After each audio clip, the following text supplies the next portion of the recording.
Alors bonjour à tous, ici Meyer. Aujourd'hui nous nous retrouvons pour une nouvelle vidéo qui fait suite à la vidéo précédente dans laquelle je vous présentais comment configurer votre environnement de travail pour développer en Dart. Donc aujourd'hui nous allons voir comment déclarer des variables en Dart et comment les utiliser.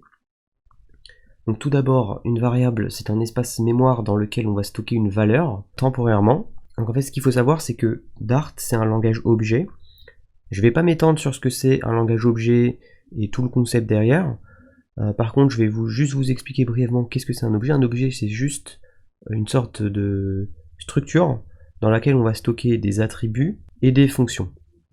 Donc des attributs, ça peut être une variable qui va contenir le nom de quelqu'un, et une fonction, ça va être quelque chose comme la fonction print qu'on a vue précédemment, qui est définie de telle manière à faire un comportement qu'on lui a demandé de faire. Donc toutes ces notions-là, je reviendrai plus tard dans les prochaines vidéos pour vous montrer des exemples de comment définir des fonctions et comment définir des objets et des classes. En fait, un objet, c'est une instance d'une classe, et une classe, c'est la définition de l'objet. Donc je reviendrai plus tard sur ces notions. Donc aujourd'hui, on va se concentrer sur les variables. Donc pour déclarer une variable en Dart, vous avez deux possibilités. Soit en utilisant le mot-clé var. Donc var, c'est un mot-clé qui va vous permettre de déclarer une variable indépendamment de son type. Donc par exemple là ici, moi je vais vouloir déclarer une variable qui s'appelle prénom, dans laquelle je vais lui assigner la valeur Toto. Quand je fais ça, et que je compile, en fait ce que Dart va faire, c'est qu'il va essayer de automatiquement inférer, c'est-à-dire déduire le type de la variable. Donc là, pour déclarer une chaîne de caractères, donc qu'on appelle une string, on peut la déclarer en utilisant des doubles guillemets ou des simples guillemets. Donc là, par exemple, j'ai déclaré une variable prénom qui contient la valeur Toto. Et d'ailleurs, si vous passez votre curseur sur Visual Studio Code sur le nom de la variable, il vous dit que la variable est un string. Donc ensuite, pour l'afficher, si vous voulez l'afficher à l'écran, vous avez juste à écrire print. Donc print, c'est la fonction qui permet d'afficher à l'écran une chaîne de caractères où on va voir par la suite des nombres ou des chiffres. Donc si on fait ça déjà, et qu'on exécute, donc là, je vais enlever ça. Si j'exécute, vous voyez que ça m'exécute aussi la suite, hein.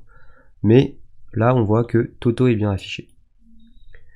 Ensuite, ce que vous pouvez faire, c'est redéfinir votre variable.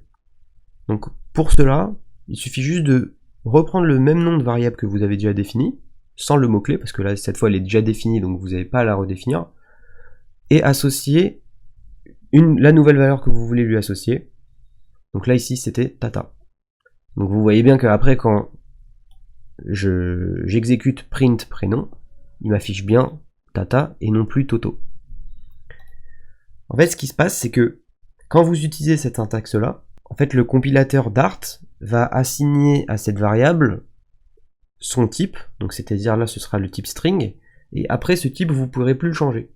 Donc c'est-à-dire que cette variable-là, en réalité, vous pouvez l'utiliser uniquement pour lui assigner des strings. Donc là, ce serait que des chaînes de caractères.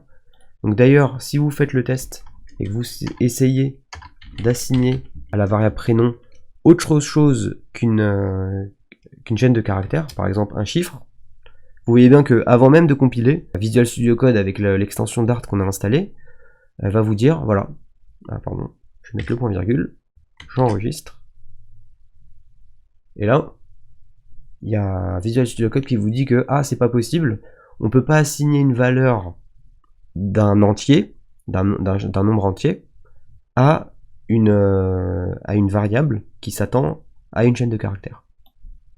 Donc ça, si vous exécutez ça, ça vous ferait une erreur de compilation. Donc l'autre manière de déclarer une variable, c'est de directement lui assigner un type. Donc des fois vous savez directement quel type vous voulez lui assigner, ou des fois vous le savez aussi, hein, mais c'est juste que il y a des personnes qui viennent d'autres langages, et dans d'autres langages, par exemple le JavaScript, beaucoup de personnes étaient habituées à utiliser le mot-clé var.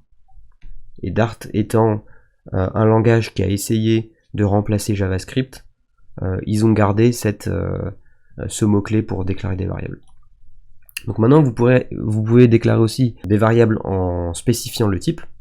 Donc d'ailleurs, comme je vous disais tout à l'heure, le langage Dart étant un langage objet, vous voyez bien que quand on passe la souris sur le nom string, on voit que c'est une abstract class string. Bon voilà, je vous expliquerai plus tard ce que ça veut dire. En gros, c'est une classe abstraite, c'est-à-dire une classe, c'est la définition d'un objet. Et donc on en revient à dire que tout est objet en Dart. Donc là une string en réalité c'est un objet derrière. Donc là on peut la déclarer de la même manière que la variable précédente, mais avec un nom différent bien sûr, en utilisant un mot-clé différent, donc là directement le type pour lequel on va associer la variable. Et donc là pareil, vous pouvez la réutiliser ensuite par la suite pour la redéfinir. Et il faut garder aussi le même pour les valeurs, le même type. Ensuite, ce que vous pouvez faire, c'est utiliser cette variable pour ajouter quelque chose à la variable. Donc c'est-à-dire que là, ce que j'ai fait ici, j'ai repris ma variable nom, et je lui dis, ce que je veux faire, c'est reprendre la valeur actuelle du nom, donc c'est-à-dire qu'ici ce serait Dubois, parce que je l'ai redéfini, et lui ajouter quelque chose en plus, là, le nom plus, là j'ai décidé de lui ajouter de France. Donc là, si on imprime ça à l'écran, on voit bien que ici on a Dubois de France. Voilà.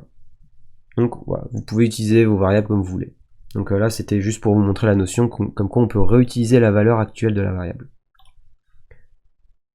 Et donc, la variable sera réassignée à l'ancienne valeur plus ça.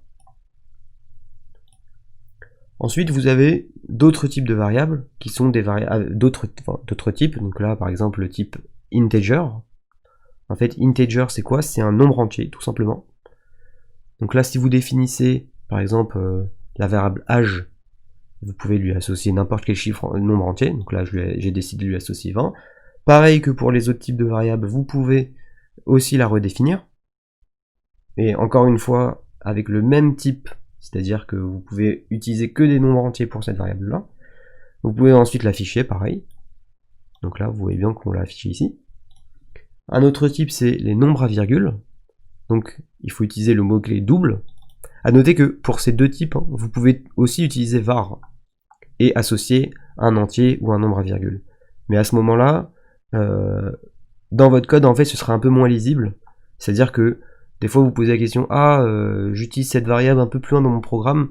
C'était quoi déjà? C'était un entier, une chaîne de caractères, un nombre à virgule.